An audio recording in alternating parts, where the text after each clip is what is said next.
This week on the Shred School, we're going to mix things up a bit and we're going to learn the frontside shove it.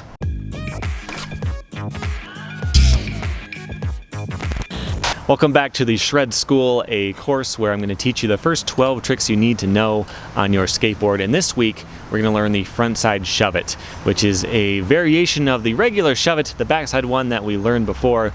And it is a bit tougher, but you understand how it works. So you might not have that bad of a time with it. Let's see. To learn a frontside shove it, you don't need to know anything per se. This trick was actually invented before the ollie. So you could be doing it before you've done ollies, although this was a freestyle skater who was very good, so he had all the balance and stuff down. So this is the time I recommend learning it. A frontside 180 is going to be helpful because you're scooping the board in the same direction, but you could do it without that if you had to. The foot position for this trick is something like this. Your front foot, again, just like the backside shove it, just has to get out of the way. Since the board is spinning the opposite way, it's easier to have your toes hanging off slightly right around the bolt. Somewhere about here is a good spot for it.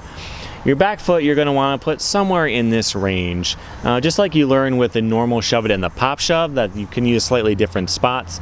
You're going to be popping this trick for the most part.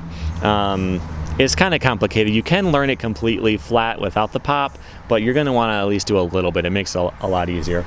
So I put my foot somewhere around here. It's usually a very extreme edge is where I like to put my foot. So you understand how the trick works by doing it the opposite way, but you're going to need to adapt that to doing it frontside. Scooping the tail forward out ahead of you feels it's a lot more difficult. It's tougher to get a really good scoop going forward. Spinning frontside stuff is typically harder, at least as far as flip tricks. So you're going to want to have this foot here. You pop and you scoop it forward. You're probably going to have to do this pretty hard. Like you're not likely to easily be able to do a 360 front shove and land near it. You know, like with the backside one, you can scoop it really hard. It'll spin like crazy. Front side, quite a bit tougher. So you want to pop and scoop it out ahead of you. It'll start to come around. Your front foot just gets up out of the way. I keep it very close to the board the whole way around so the board can't possibly flip. And it comes around, I catch it with that front foot and land back on it. It's technically easy, but it's blind most of the way as it spins, and you might have some problems. There are a few things that can go wrong with this trick. The first one is just having the board not stay with you. If you just casually try one, you don't put in a lot of effort, you just kind of pop it out ahead, the board is going to pivot on the back truck and fly way behind you. You might do it and the board will land way back here when your feet are up here. So what do you do about that? It's all about where this back foot is and how hard you push it ahead. So that's why I keep my foot right about here.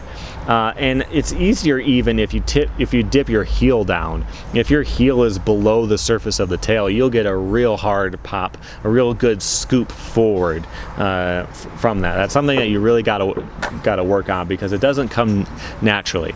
But keep in mind the same thing with the normal shove it. You can't let it pivot. You got to get that tail to touch so that you can scoop it out ahead. So getting more of a pop and pushing it harder forward is going to help keep the board with you. The second problem that you're likely to have is having the board flip. This happens pretty often. In fact, if you do a pressure hard flip, you can put your foot in about the same spot. I tend to have it a little bit more like tilted back and more right here. That's how I do a pressure hard flip, and a front shove is like that. Not much different. So sometimes the board will want to flip. And the way that I solve that is I have my foot very flat.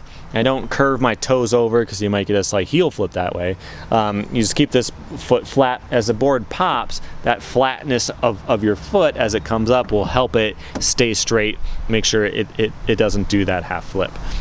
So yeah, it's more of a combination between the 2 feet, making sure you're balanced, making sure your front foot can guide it slightly. The other thing is not being able to land with a full spin. Like with a pop shove it, you can do half, you can spin the other way and land sideways and kick turn and you're fine. Doing that front side feels a lot more awkward because it's blind. So doing that front shove halfway, your body turns backside, you're landing on it blind. I don't suggest doing that. I think it's even easier to scoop it extra hard and do more than the full spin, do a little bit more than that, and you can try to land that. If you land a little bit crooked, it helps because you will lose your speed. You know, if you land perfectly straight and you're off balance, you slip out. If you land at an angle, you slide to a stop and then you're fine. Like, it's a little bit safer to spin a little bit too much or not quite enough.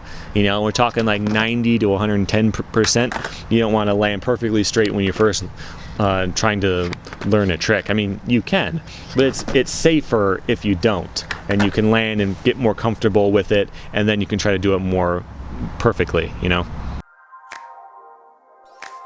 The only thing I want you to try as you get better with this trick is to do more of a pop. You can pop this one pretty high. You can do it up onto stuff, over things, into grinds, into manuals, all that type of thing. You're not quite at a point where you're going to be worrying about doing flip tricks into grinds right now, but that is something that is a possibility with this trick. You can get a decent amount of height on it, so practice that pop. My tip of the week is to have fun. And that's advice because even though this is a structured course where I'm teaching you specific tricks in the right order, in my mind, skating doesn't work that way. I think this is going to be the most helpful for the most people, but you might find that something else really grabs your attention. Like right after this course, you realize all you want to do is ride down hills. It's nice to have some basic tricks, but that's all you care about. Or maybe you really like really specific, weird, old school stuff that you don't see these days. Or maybe you're just really in this, you know, a certain type of grind and you just want to do it all over the place. All that stuff is fine. Skateboarding is about having fun. Don't take it too seriously. Just do things you enjoy. You've got 2 bits of homework this week. First, I want you to post your frontside shove it's on Instagram with the hashtag ShredSchool101 so I can take a look at them. To remind you, at the end of the course, I'm going to pick somebody who has submitted something for each one, and I'm going to pick the person I like most. It's not going to be skill-based. You know, somebody can do them all downstairs. That's not the thing I'm looking for. I'm looking for new skaters who are putting their best into it, and I'm going to pick someone to give this prize pack that is courtesy of Quasi, so that is going to be an exciting thing at the end of the course. The other little bit of homework for you is to practice your kickflips some more this week. You should have had a little bit of time. Hopefully you can land them now. But next week we're going to be doing another flip trick. So it's going to be helpful to get some more practice time in on those kickflips to get more comfortable with the flipping board. And that's going to serve you well next week. Next week, we're going to learn the heel flip, which for me was the hardest trick to relearn as I started doing this course, but that doesn't mean it's going to be hard for you. Some people find heel flips very natural and they have no problems with it, but no matter what, I'm going to do my best to walk you through as many possible troubleshooting scenarios as I can to make sure you can get this one. I will see you next week. Make sure you subscribe so you don't miss it. You can hit the join button. You can hit the Patreon sponsorship link in the description. You can tell all your friends about it, but I really just want to see those front shoves on Instagram. I'll see you over there.